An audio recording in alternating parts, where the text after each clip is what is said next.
Bonjour, je suis ravi de vous retrouver pour ce nouveau journal. Voici les titres de ce mercredi 26 août. Les prix des carburants sont au plus bas depuis le début de l'année. Celui du fioul a également sensiblement diminué ces dernières semaines. Conséquence, les consommateurs en profitent pour faire le plein avant l'hiver et les fournisseurs doivent faire face à un rythme de livraison soutenu en cette rentrée. La saison touristique 2015 s'annonce très bonne en France. En Vendée, la fréquentation semble également en hausse. Certains campings ont affiché complet tout le mois de juillet et tout le mois d'août. Et les touristes semblent délaisser cette année les mobil-homes pour un retour aux vacances sous la tente. Et puis, direction à la fin de ce journal, Longeville-sur-Mer. L'une des plages de la commune est équipée de fauteuils permettant de conduire les personnes handicapées jusqu'en bord de mer. Elles peuvent alors se baigner aux côtés des valides.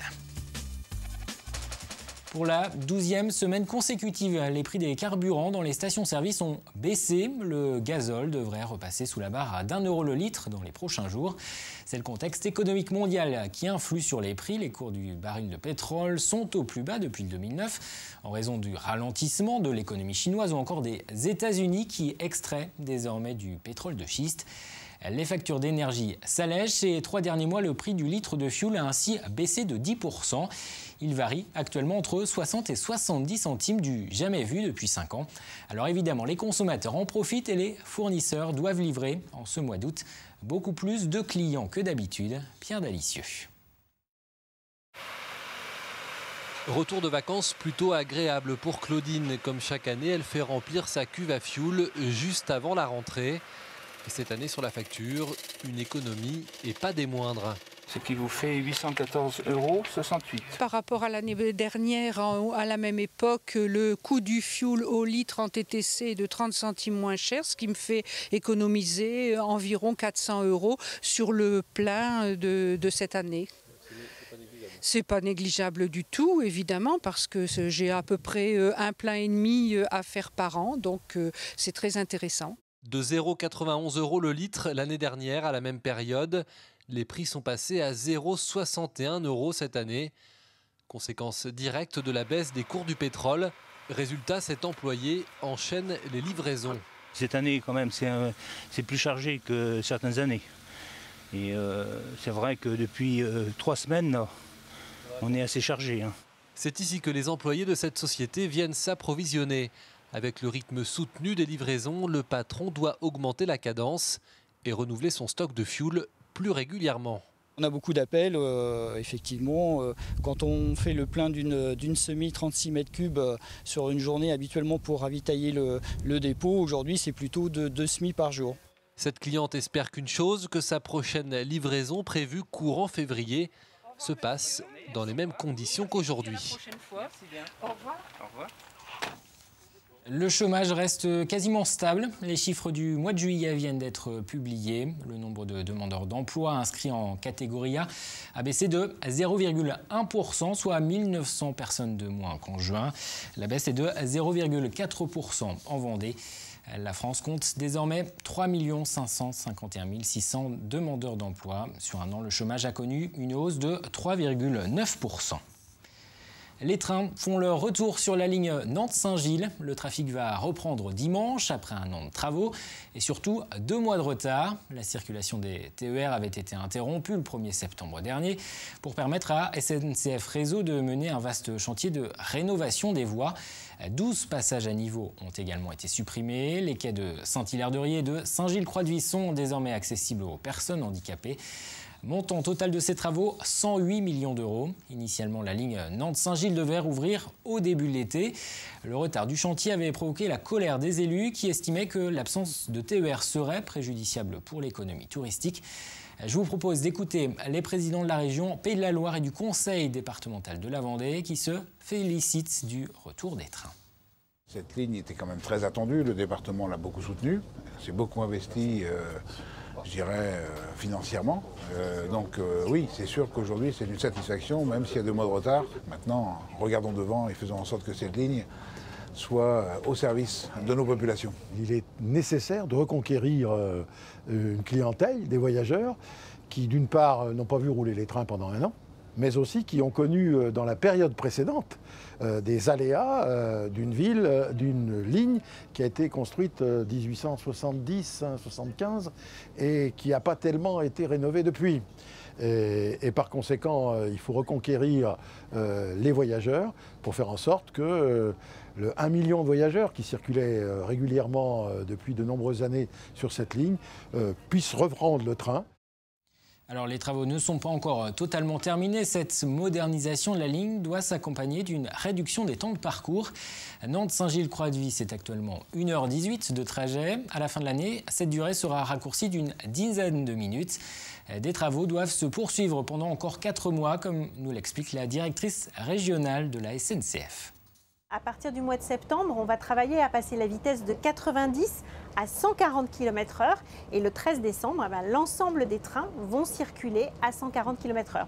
Donc oui, on a fait des travaux, mais on a encore des choses à faire entre septembre et décembre pour relever la vitesse et encore améliorer la performance de l'ensemble du système ferroviaire. Et pour accompagner cette réouverture, la SNCF lance plusieurs offres pour tenter de reconquérir les usagers.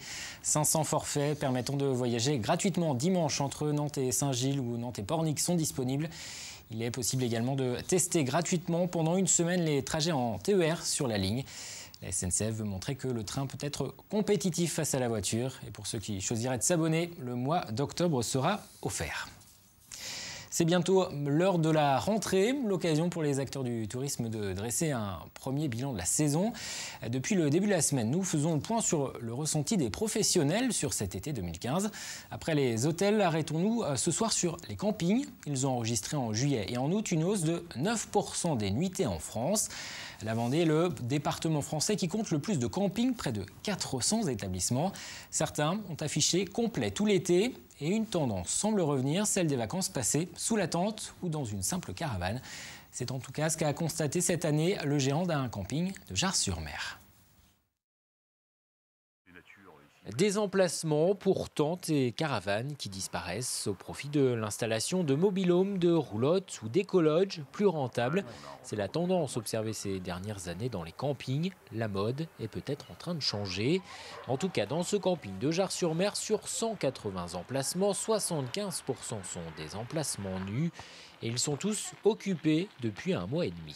On voit de plus en plus de gens venir avec leur petite toile de tente, leur petit réchaud à gaz et reprendre un style de vacances très naturel et sans artifice. On a cette tendance-là. On a une tendance qui se développe aussi beaucoup, c'est les gens qui prennent leurs vacances en vélo et en famille. Des vacances plus proches de la nature, plus économiques aussi.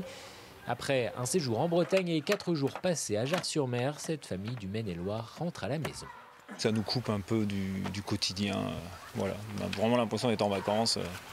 Comme ça, on part quand même avec le minimum. On est tellement habitué à avoir tout ce qu'on veut à la maison que le fait d'être en camping, il n'y a pas de télé, il n'y a pas de... Voilà, ça coupe les ponts vraiment avec tout.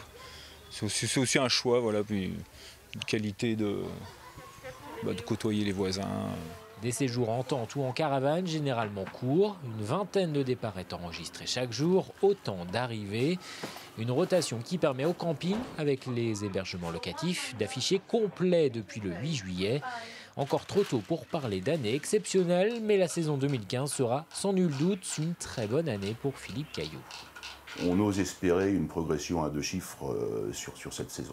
Alors je pense que les bons chiffres de juillet sont effectivement dus à la météo qui était exceptionnelle cette année. Et je pense aussi que les gens ont moins fréquenté les pays d'Afrique du Nord et qu'on a eu aussi un petit retour là-dessus. Et malgré l'approche de la rentrée scolaire, la fréquentation ne baisse pas. Tous les emplacements seront encore occupés jusqu'au dernier jour de ce mois d'août. Alors les touristes qui séjournent dans le département viennent profiter entre autres du littoral.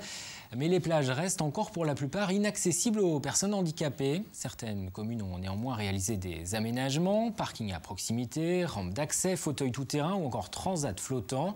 Le département compte aujourd'hui 10 plages labellisées, de Noirmoutier à la Tranche-sur-Mer. Ces lieux de baignade accessibles permettent aux personnes en situation de handicap de profiter de l'océan aux côtés des valides. Reportage à Longeville-sur-Mer, c'était il y a quelques jours. Pierre Dalicieux.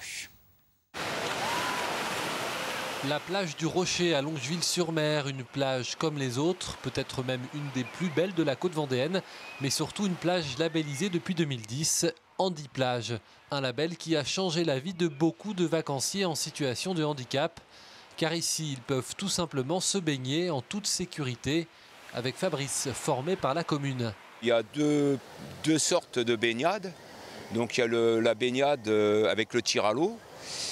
Et la deuxième baignade, on peut emmener la personne en mer et en restant à côté d'elle, on la sort du tir à l'eau et ils peuvent se baigner comme tout le monde, quoi. Tout en étant à côté, bien sûr. Vincent vient en famille ici depuis 2008, année de son accident de moto. Aujourd'hui, ce père de famille en fauteuil va pouvoir profiter un peu des vagues avec son fils Pierre. Ouais, ça y est, c'est parti, une petite mise à l'eau là. En plus, le grand soleil, la mer est d'huile, c'est génial quoi. Et avec mon gamin, en plus, je vais avoir le bonheur de pouvoir me baigner avec mon fils, alors que d'habitude, c'est pas possible. 2 surveillants de plage partent avec Vincent, car une fois loin des vagues, plus de fauteuils, plus de tir à l'eau. Vincent profite de sa baignade, comme tout le monde, et son épouse va pouvoir rester sur le sable, comme elle l'avait prévu. Oui, aujourd'hui, oui, j'ai pas trop envie de me baigner. On s'est baigné hier. Et là, j'ai plus envie de lire un magazine sur la plage. Donc ça, c'est l'avantage. Une initiative qui a vite fait le tour. Réseaux sociaux, bouche à oreille.